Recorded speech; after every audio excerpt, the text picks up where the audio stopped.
Hello tout le monde, j'espère que vous allez tous et toutes bien par la grâce de Dieu. Si tu ne me connais pas, écoute, bienvenue sur cette chaîne Dieu.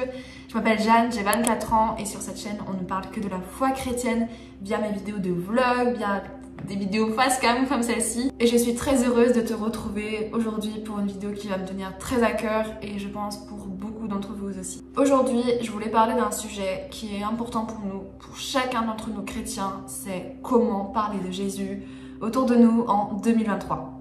Voire même 2024 maintenant. En vrai, soyons honnêtes, de nos jours, aujourd'hui, c'est plus délicat de parler de Dieu autour de nous, car désormais il existe de multiples croyances et de nouvelles mentalités ont vu le jour. D'ailleurs, on peut prendre comme exemple la diversification des genres qui a fait surface il y a quelques années. Je crois qu'au début c'était aux États-Unis et ça s'est un peu développé un peu partout. Et maintenant, c'est de plus en plus normal en France. Je vais pas rentrer dans les détails et vous expliquer ce que c'est. Mais aujourd'hui, en fait, tu peux te définir comme ce que tu veux. Tu peux te définir comme n'importe quel sexe si tu ressens être quelque chose.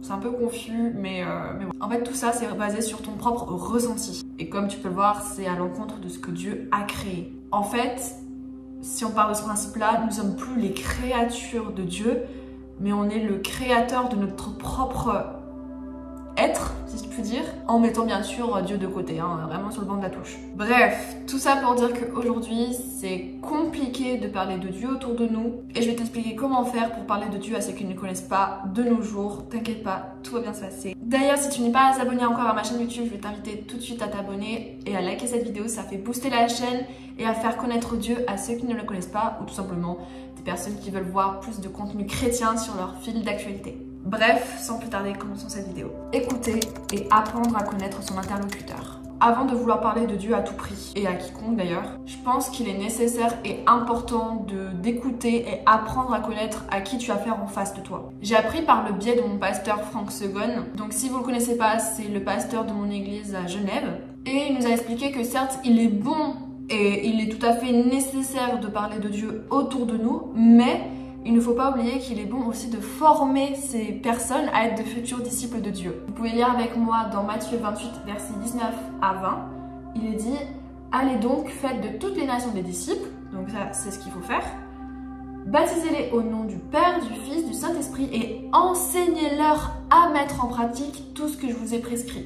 Et moi je suis avec vous tous les jours jusqu'à la fin du monde. » Donc quand on lit ça, en fait on voit non seulement qu'il faut leur expliquer la bonne nouvelle qui est Dieu, etc.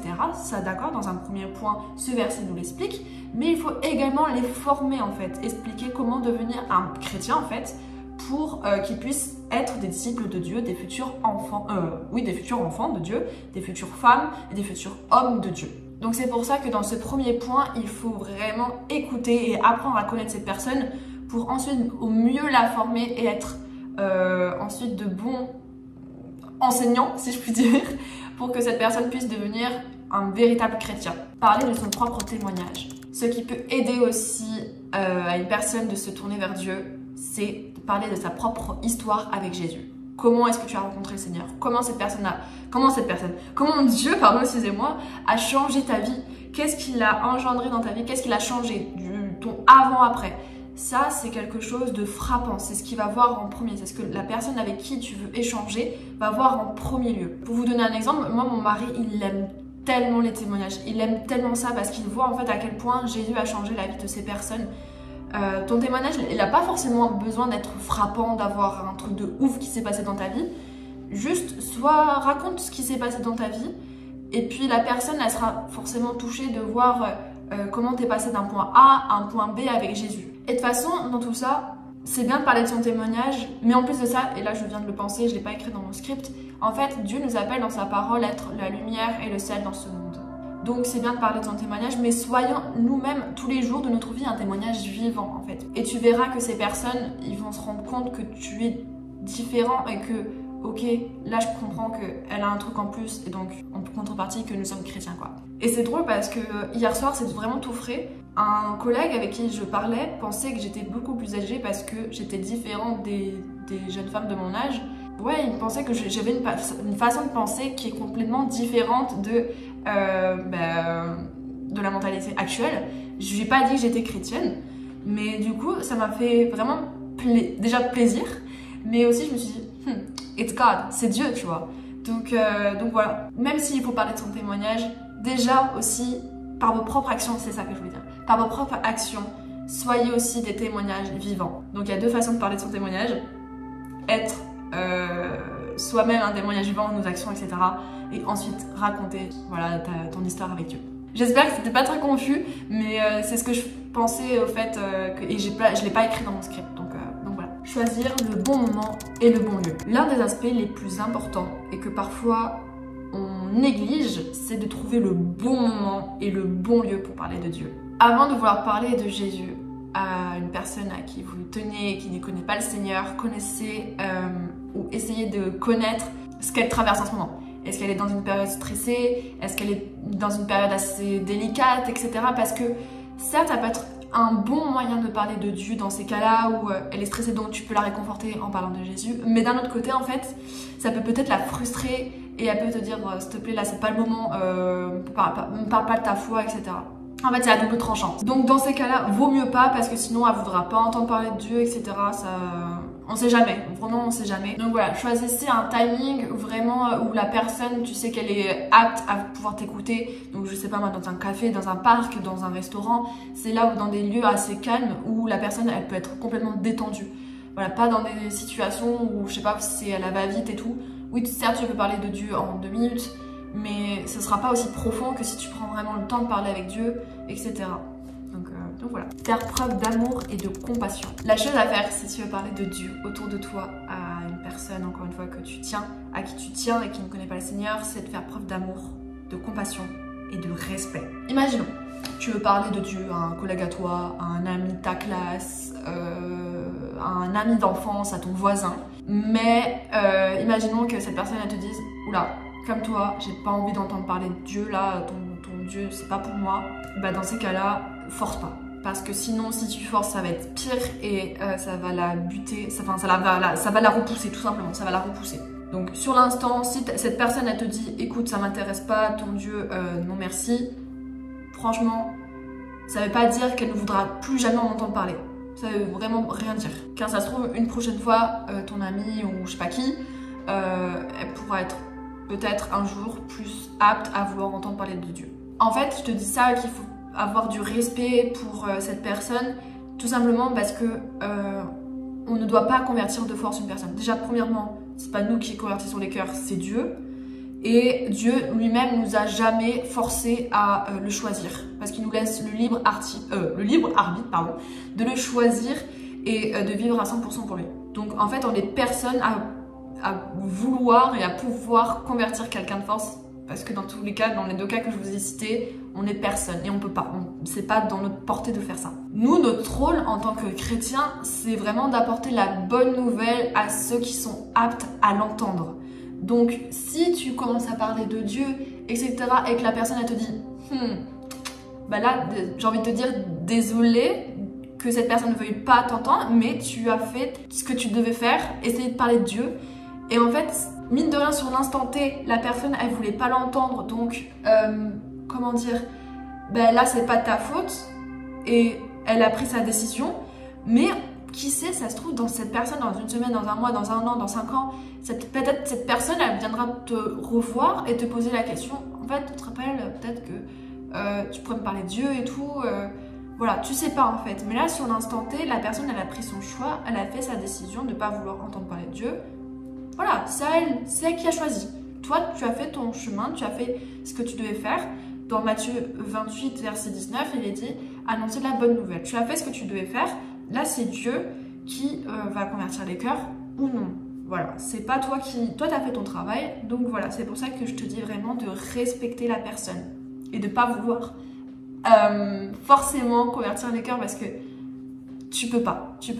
C'est pas ton rôle. Vraiment, quelle que soit la tournure de la discussion, garder cette attitude d'amour. C'est le plus important pour pas que la personne puisse se sentir, je sais pas moi, vexée, frustrée, blessée, peu importe. Donc encore une fois, si vous êtes compatissant dans l'amour, dans le respect, la personne sera plus à l'aise et plus apte à vous écouter que si vous forcez quoi. Utilisez un langage inclusif. Pour ce dernier point, je vais vous expliquer que parfois nous chrétiens, on s'en rend pas compte, mais on utilise un langage chrétien, si je puis dire, entre guillemets, à des non-croyants. Et en fait, pour eux, en fait, ils comprennent pas ce qu'on dit. Parce que oui, en fait, on se rend pas compte, mais on a un vocabulaire que nous chrétiens on utilise dans notre vie de tous les... Enfin, dans notre communauté, si je puis dire. Et eux, ils sont là, genre, mais de quoi tu parles? Qu'est-ce que tu dis? Et je sais pas, moi, par exemple, on a du vocabulaire comme, je sais pas, la louange, le culte. Pour eux, un culte, pour des non-croyants, un culte, c'est un peu sectaire, alors que pas du tout, quoi. On a des termes comme, je sais pas, moi, la bonne nouvelle. Pour eux, qu'est-ce que c'est la bonne nouvelle, en fait? Après, je dis pas que chaque non-croyant ne sait pas ce que c'est ces termes-là, mais pour ceux qui n'ont rien à voir avec le Seigneur et qui connaissent pas Dieu, ils sont en mode là, qu'est-ce que c'est, quoi. Donc voilà, c'est pour ça que je vous dis d'utiliser un langage inclusif. Quand je vous dis inclusif, c'est que ça doit atteindre tout le monde, pas exclusif, donc que à nous croyants. En fait, il y a des mots qui nous semblent tellement évidents, mais qui ne le sont pas forcément pour les non-croyants, quoi. Donc je pense qu'il est important d'utiliser un vocabulaire, bien sûr basé sur la Bible. D'ailleurs, j'allais dire parole. Par exemple, tout simplement le vocabulaire, la parole. Pour un non-croyant, la parole c'est parler, c'est pas forcément la Bible en fait. Donc c'est pour ça, utilisons un vocabulaire pour que les personnes qui ne connaissent pas le Seigneur puissent comprendre en fait tout simplement mieux qui est Dieu et qu'il est comme ça au fur et à mesure que on le formera pour devenir un futur disciple, ils puissent comprendre en fait tout simplement notre vocabulaire. Voilà, donc en conclusion, parler de Dieu, c'est en 2023, c'est un peu compliqué, mais c'est pas impossible. Franchement, c'est pas impossible. Parce qu'aujourd'hui, les mentalités ont changé. J'ai pu remarquer que les gens étaient beaucoup plus ouverts d'esprit, pardon. Et donc, être chrétien aujourd'hui, c'est plus autant mal vu, enfin pas mal vu, mais vu comme pour les gens bizarres là qu'avant. Aujourd'hui, maintenant, être chrétien, c'est beaucoup plus ouvert. Genre, tu dis que t'es chrétien aujourd'hui, les gens ils sont là, ok, cool. Donc voilà. Donc c'est pas impossible. Mais encore une fois, il nécessite du respect, de la compassion, de l'amour et d'autres qualités pour que les personnes puissent se sentir à l'aise et aptes à vous écouter. Et encore une fois, bien sûr, quand vous parlez de Dieu, toujours rester focus sur la parole, sur la Bible et pas essayer d'enjoliver la chose parce que souvent, quand on veut parler de Dieu, on essaie de vraiment prendre que les beaux côtés, les bons côtés de la Bible, de Dieu.